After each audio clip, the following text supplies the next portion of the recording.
Guys, it's JQ Crafty. We are here with another Tuesdays in the Attic today. It is Tuesday, and I'm still going to be playing with this old Paper Issues kit that I have from 2019. I have a photo. I'm not going to show you all the kids on it because privacy, right? It's a photo basically of my son and his entire kind of preschool class when he went to a different preschool for a little while, and I'm almost done scrapbooking that school year, so I have this and like one other photo, so that's why I'm like, you know what, I want to get this done, and that way it's done. It's so close. There's two pictures left, so I'm still gonna play with this kit. We're doing this week's sketch, and what I'm gonna do is, you see, yeah, I only have one photo, so I'm gonna show you, if you didn't know, or give you some ideas, especially like sketches like these, how you can take a multi-photo sketch and make it one photo if you only have one photo. And my photo is definitely not the same size as any of them in the sketch, and that is okay. Once again, they are just sketches. They're base points of where to put things. And what I like about this one, it's super simple. A big band across, a bigger band here. That's pretty much it. We have some elements up here, elements down here, and then the three photos and the big photo. So we're going to keep that big photo spot. That's where this is going to go. But we're going to do something fun with those three photo spots, and we're going to make it a feature, more embellishments. We can add more stuff to our page, right? So yeah, that is what we're going to do. So let's get started. So I wasn't quite sure what papers I wanted to use it. So as you can see, I have a lot of branding strips left over from the other papers and other thin strips from when we trimmed all those black sections from the black and white stripe paper and that. But I happen to have this nice sky paper. I believe that's from She's Magic with the paper airplanes, and it's already 12 inches across, and it's ripped, which I like. That's a nice little added element to add to my sketch. And then I have a chunk of this rainbow left over. So the proportions of my pieces are a little different than in the sketch, but essentially it's all the same. And now I also liked the idea actually of putting this one on the wood grain, and normally I would go more towards the more distressed wood on the other side. This time I actually liked the nice clean planks with this. I think it's just because I had a ripped edge and the rainbow, and so it just was more even toned, so it just went better. But there, that is the basics of the sketch, because then the rest of it you can play with and see what you want to do. I actually end up moving my title. I don't end up having a title at the bottom, but I'm taking some of the scraps. And what I love about just focusing on one kit is then it kind of makes you think of how you can use some of the pieces that are left over to fit your needs. And so I had two of these scraps, and I kept the torn edge look by the one was torn and the other wasn't, so I kept the torn edge look by accentuating that and adding that to a couple sides, and then adding another piece. So layered those two up. And so now what I'm going to do is I'm just going to cut some 3-inch squares from some white scrap paper. I just have whatever I have left over from like doing mats or things. They're good for like stamping on and then cutting out, or this kind of thing. And so I'm just going to cut 3 3-inch squares, and we're going to just embellish them. We're going to use those areas as embellishments, and I'm going to use the center one kind of for the title. So that's what we're going to do.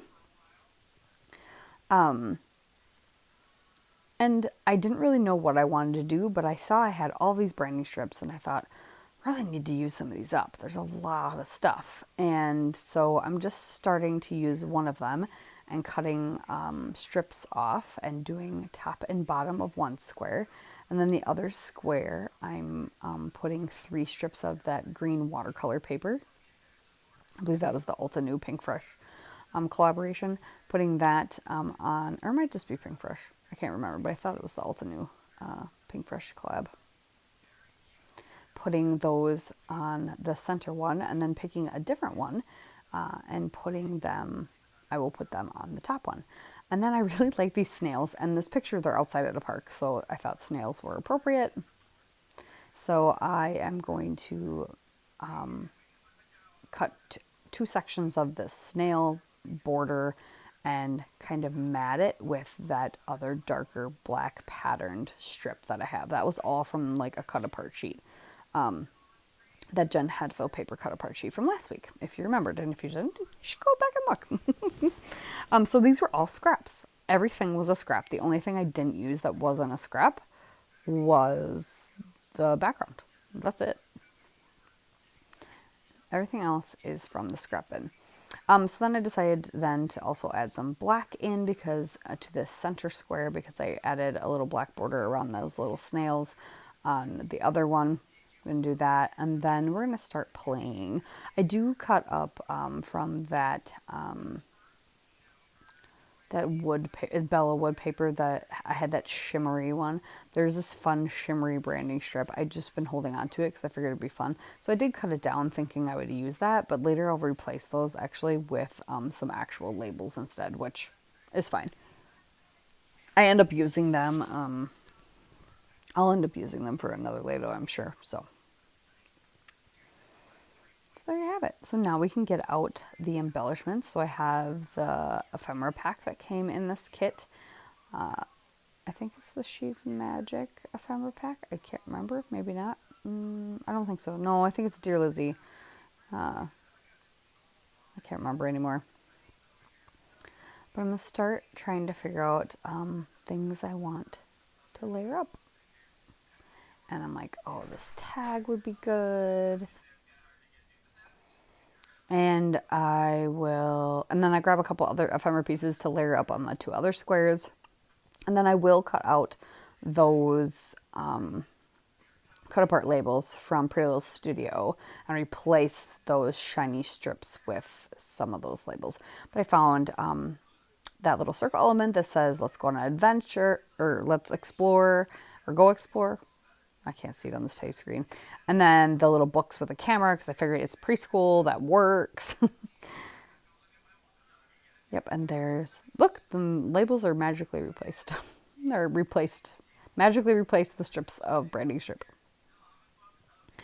So I am finishing that up. I'm going to start gluing those down, and then we're going to grab that sticker sheet, I believe is a Bella Boulevard sticker sheet that is in the kit, and see what else we can add to the page. But I'm liking those 3 elements, so that's what you can do wherever there's a photo or wherever there is I find it's very easy to sneak more photos on a layout. I don't think that's hard, but wherever there's a photo, you can always replace that with something else if you want. If you want it to follow the sketch more, I could have just left it off and just had one photo in the center, but that would have looked kind of off, and then it would have been like, oh, am I really following the sketch then? Because that's kind of a main element. So you can replace it with anything. You could replace it with shapes. We could have replaced it with just words. We could have just put the giant title right there instead. There's so many things you could do to still have the sketch but not use 4 photos. And that's what I love about sketches. Is it's sometimes it's fun. It's like how much can I change of it, but you can still tell that it was that sketch. So I'm just grabbing some of the little word stickers and like friends, blue skies, a couple of the images. There's a lot of fun little things. And then the chipboard had 2 paper airplanes, so I'm going to stick those on there in a second. And yeah, the tag is going to be my title basically. So I think it says yay for today.